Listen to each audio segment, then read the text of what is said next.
Hello everyone. Welcome to Tej civil services. Tej civil services में आप सभी का स्वागत है। मेरा नाम प्रभात है और आज मैं आप लोगों के लिए राष्ट्रीय सुरक्षा अधिनियम 1980 जिसे एनएसए बोलते हैं उसका ऑडियो आर्टिकल आपके लिए लेकर के आया हूँ।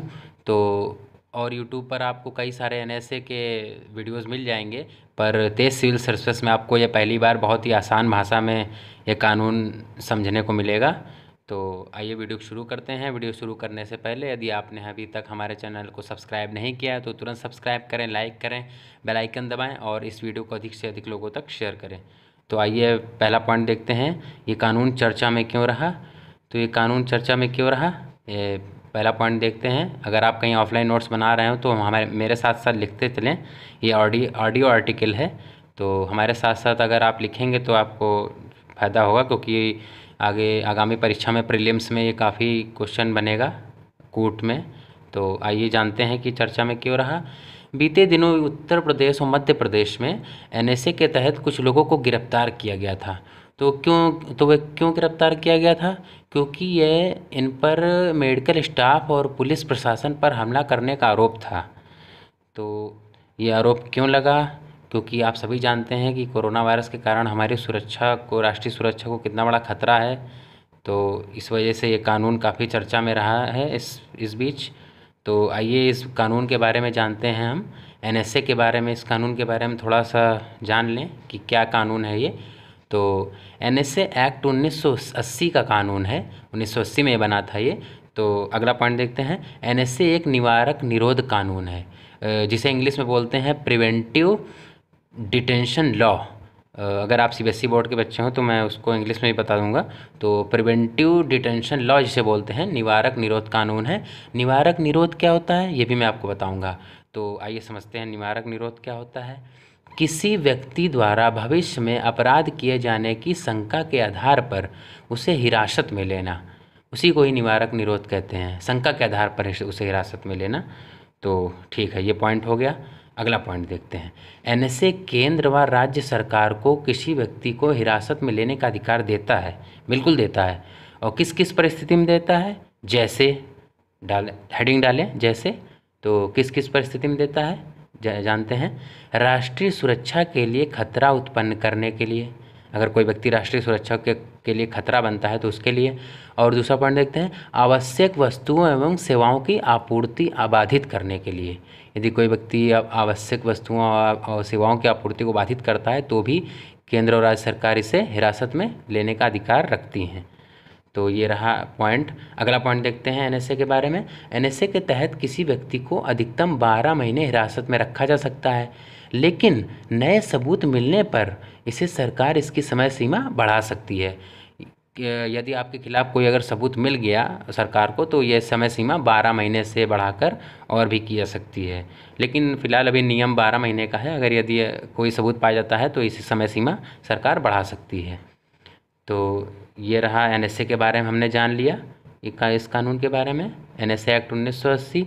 तो तीसरा पॉइंट क्या है देखते हैं। हाँ, ये तीसरा पॉइंट क्या लिखा है, ये कानून विवादित क्यों है। एनएसए ये काफ़ी विवाद कर चर्चा बना हुआ है कानून। और आइए इस बारे में जानते हैं कि ये चर्चा में विवादित क्यों है। तो अभी मैं कुछ आपको फैक्ट्स बताऊंगा, तो इससे आपको पता लग जाएगा कि ये विवादित क्यों है कानून। तो आइए जानते हैं। पहला पॉइंट लिखें, ये ऑडियो आर्टिकल है हमारा, तो आप अगर नोट्स बनाना चाहें तो मैं वैसे वैसे बोलता जा रहा हूँ। पहला पॉइंट लिखें कि विवादित क्यों है, क्योंकि सीआरपीसी की धारा, सीआरपीसी आप जानते होंगे, सीआरपीसी की धारा 50 कहती है कि गिरफ्तार व्यक्ति को कारण जानने का अधिकार होता है, बिल्कुल होता है। लेकिन एनएसए के तहत संदिग्ध व्यक्ति को बिना कारण बताए 5 दिनों तक कैद में रखा जा सकता है। तो आपने जान लिया पहला पॉइंट कि क्यों विवादित रहा होगा ये, क्योंकि सीआरपीसी की धारा 50 कहती गिरफ्तार व्यक्ति को कारण जानने का अधिकार है, लेकिन ये कानून संदिग्ध व्यक्ति को 5 दिनों तक कैद में रख सकता है बिना कारण बताए। तो ये एक पॉइंट हो गया, अच्छा पॉइंट था। अगला पॉइंट देखते हैं ये विवादित क्यों है। संविधान के अनुच्छेद 22(1) के तहत गिरफ्तार व्यक्ति को वकील से परामर्श करने का अधिकार होता है, बिल्कुल होता है, आप सबको पता होगा, अनुच्छेद 22 आपने पढ़ा होगा। पर एनएसए के तहत किसी व्यक्ति को ऐसा कोई अधिकार नहीं प्राप्त होता है। तो आपको ये भी पता, दूसरा पॉइंट भी पता लग गया होगा कि विवादित क्यों है, क्योंकि इसे कोई परामर्श करने का अधिकार नहीं होता है जिस पर ये कानून लगता है वकील से। तो अगला पॉइंट देखते हैं इसी में, सीआरपीसी की धारा 56 व 76 के तहत गिरफ्तारी के 24 घंटे के भीतर व्यक्ति को अदालत में पेश किया जाना जरूरी है। ये तो आप सबको पता होगा कि गिरफ्तारी के 24 घंटे में पेश किया जाना जरूरी होता है यदि, और सीआरपीसी की धारा 56 और 76 दोनों यही कहती है। पर एनएसए के तहत गिरफ्तार किए व्यक्ति को ऐसा कोई अधिकार नहीं होता है। तो ये सभी अधिकार, मूल अधिकार हम जिस पर ये कानून लगा होता है तो उसे नहीं होता है। तो ये सब आपने जान लिया कि क्यों विवादित कानून है ये। तो बहुत ही आसान भाषा में मैंने बताया है, और मैं इस पर एक क्वेश्चन भी लेकर आया हूँ एनएसए एक्ट पर, कि आप अगर आगामी परीक्षा में जाएं तो प्रीलिम्स में ये क्वेश्चन पूछा जाएगा कोड बना के, तो उस हिसाब से मैं क्वेश्चन लेकर के आया हूँ। तो आइए इस क्वेश्चन का अभ्यास करते हैं। क्वेश्चन है, पहला पॉइंट है इसमें, एनएसए वर्ष 1980 में लाया गया था। तो ये बिल्कुल सही है, अभी आपने जाना ऊपर कि 1980 में आया था, बिल्कुल सही है ये। एनएसए एक ऐसा ही कोड बना के आते हैं क्वेश्चन एग्ज़ाम में, तो वैसे मैंने बना दिया है। तो दूसरा पॉइंट देखते हैं, एनएसए एक निवारक निरोध कानून है, बिल्कुल सही है, ये भी पॉइंट बिल्कुल सही है, ये निवारक निरोध कानून है। निवारक निरोध में मैंने आपको बताया था कि किसी व्यक्ति द्वारा भविष्य में अपराध किए जाने की शंका के आधार पर उसे हिरासत में लेना, उसी को ही निवारक निरोध कहते हैं।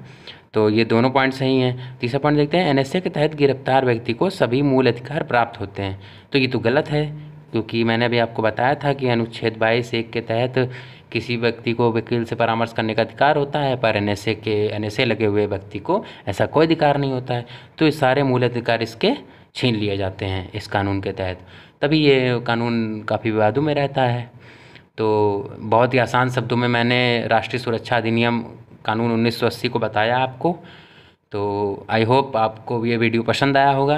अगर आपको ये वीडियो पसंद आया हो तो तुरंत लाइक और सब्सक्राइब और शेयर करें इस वीडियो को, कमेंट्स में लिख कर बताएं।